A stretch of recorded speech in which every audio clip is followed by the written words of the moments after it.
Hi everyone, this is our episode 8 for our season 25. This is Alwad Ignacio, the diva that you love. Together with me is my kumaring Ultra Maldita. Hi, this is Alex And you Brosas. are watching the Saturday edition of the TT Show, Tarayan at Talakayan Showbiz Edition. Ang pag-uusapan natin sa Easy Round ay ang mga pinakamakatapang na pelikula sa kasalukuyan dahil for the past 2 or 3 weeks, walang pelikulang Pilipino na ipinapalabas sa mga sinihan. Ang napapanood lang natin sa kasalukuyan ay puro mga Hollywood greats tulad ng The Odyssey at ang Spider-Man. Na 1 billion ang The kinita 1 billion na ang kinita. Pilipinas. Ang sabi nga ni Director Jose Javier Reyes, na presidente ngayon ng Film Development Council of the Philippines, merong pera ang mga Pilipino para manood ng mga pelikula basta gusto nila itong panoorin. At hindi na ito limited lamang sa middle class. Ibig sabihin, yung mga bata, yung mga teenager, yung mga Gen Z, pinag-iipunan. Yung mga pelikulang gusto nilang mapanood. At hindi ko naman malalaman kung ano pa ba yung mga darating na pelikulang Pilipino gusto nilang mapanood. But as of today, August 15, namamayag pa po ang Cinemalaya Philippine Independent Film Festival sa mga sinahan ng Red Cinema sa EDSA Shangri-La Mall, sa Gateway Mall, at sa Selected Ayala Mall Cinemas. Ito po ang 22nd year ng Cinemalaya at ito po ay pinamumunuan pa rin ni Miss Loris Guillen.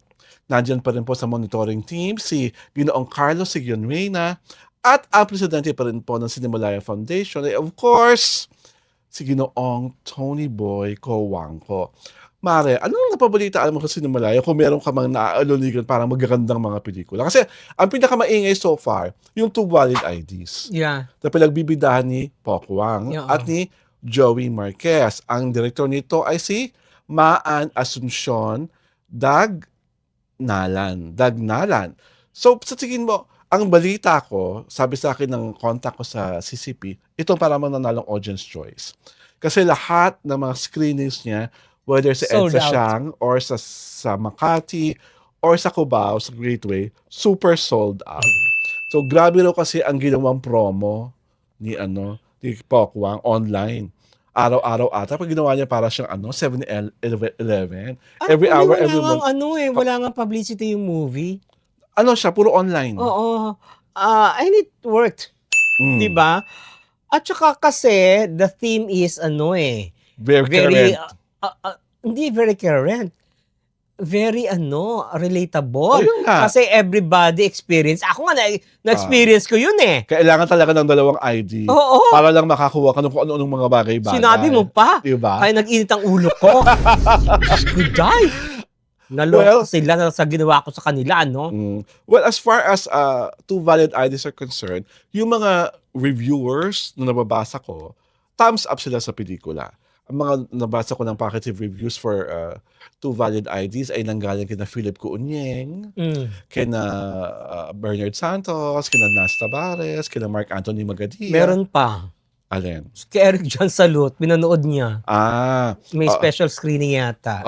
Nandun siya sa special screening. Oo, Ang isa pa magdala daw ng pinag-usapan na nabasa ko, mula naman sa review ni Rito Asilo, na isa rin talagang pangmalakasang movie reviewer, ay yung pelikulang Mag-iina.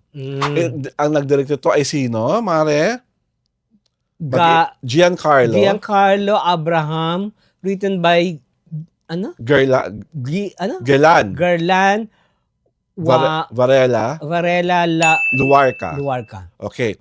Ang ating resident reviewer, na Stephanie Mayo, yan ang paboritong pelikula sa Cinemalaya na kanyang pinanood so far. Si Rito Asilo naman, ang dating sa kanya ng nasabing pelikula ay parang modern day version ng Portrait of an Artist as Filipino. Nagsinulat dati ni Nick Joaquin. Ang drama-rama niya sa buhay doon ay parang yung characters na Agot Isidro at Cherry Pie Picache ay ang Paula at Candida. Yung character ni Janine So inspired by? Hindi naman inspired. Parang feeling niya kawangis. Tapos ang character ni Janine Gutierrez ay ang sabi niya the prettiest Bitoy Camacho. At yung tatay ni Paula at Candida, dito, si Don Marasigan ay binigyang buhay ni Jacqueline Blanco. Ay. Yun yung Bakit babae? babae yung, at ito babae talaga yung mag-iina eh. Pero ang tingin nga ni ang tingin ni Rito Asilo, para siyang Portrait of an Artist as Filipino. But it's not inspired by Portrait of an Artist. Nung nanonood si Rito, yun lang nakikita niya sa movie. May semblance. Parang hindi ko alam kung semblance. Kasi Galan is a very good theater director. And at the same time, theater screenplay also a playwright. Ay, isa pang pinag-uusapan kasi it talk about queer love. Paano ang dynamics ng queer love, paano ba ito hinatago, inilalabas, at ano ba ang support system na nakukuha nila sa kanilang pelikula, lalo na kung ang isa sa mga partner ay magkakaroon ng matinding karamdaman that eventually would lead to something very dramatic. Ito ang tayo lang ang nakakaalam na ang director ay si David R. Corpus na pinagbibidahan nilang Martin Del Rosario at ni Miguel Odron na talaga namang naka-love talaga sila as gay lovers. Ha? Ang ganda-ganda ng tingnan on screen. Pasok na pasok yung chemistry. So may naipakita. Hindi ko alam kung may naipakita. Kasi dapat alamin mo! wala akong alam kung napakita kasi Hindi nga, dapat nga alamin mo. Ikaw ang ano dyan eh. Ganun Ikaw ba? ang expert eh. Oo, di ba? Pagdating sa gay love? Oo, di ba ikaw pa ba? Kasi My God. ang tanging pelikulang ng Cinemalaya na talagang pinuntahan ko kasi hodang buhos na alan ating mundo'y lunuring tuluyan. Iba yung kalandian ha? Ay, Sa ang ano? pelikulang Tirik. Aray ko. Kung saan bida si Ay, Rocco Nacino, ay. ang aking friend, Aray ko. Wow. na si Floyd Tena. Bakit naman tirik? Ano ba yan? ST ba yan? Then, tungkol siya sa pagtirik ng kandila pag nakokonsensya ka. Hindi pa nagdadasal ka sa, nagtitirik ka ng kandila, di ba? Pag nagdadasal ka sa, yung mga candle sa simbahan. There's a big, the lighting of the candles has a very big value to the whole movie and to the character of Santo, played by my friend Floyd Tena. My friend. My friend. My God. Diyos ko. And I just like the fact that he appreciates me, as he told in a post. Ay, Sabi niya, I appreciate nabuhay you. na naman yung movie mo eh. Diba? Kaya masaya ako. Yung Miss Alembo. At ang isa pa sa pinag-uusapan ay ang Hand of God, na ang director ay si Mark Dwayne Angos, na pinagbabadahan ni Ruru Madrid, Isa Calzado. Ronnie Lazaro, Wow. Sue Ramirez. Katie Omalin, Jong Hilario. Cholo Barreto, Edwin Nombre. ano to? Rush. Barman, at Ty Sanchez. This is about a soldier in Basilan na naka-station sa Basilan at para matulungan niya yung mga bata na mawala yung anxiety, yung nangyayari sa kaguluhan. Yung trauma. Ruru Madrid, a soldier, introduced football to the kids led by KD Omalin na yung ma-diffuse yung trauma nila sa gera Sa war. by using football.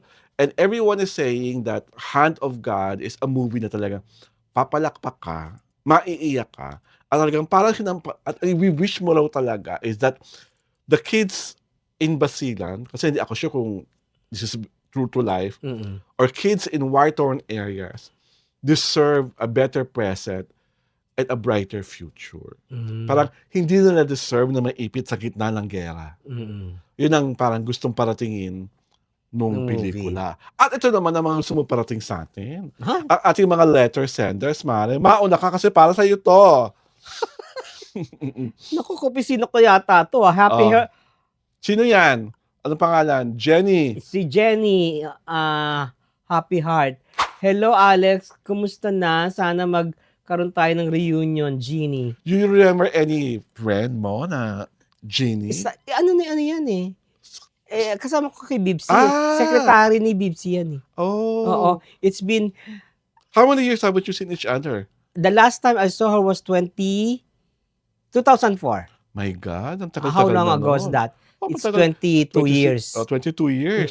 Since na magkakasama kayo. Oo, that was the last time.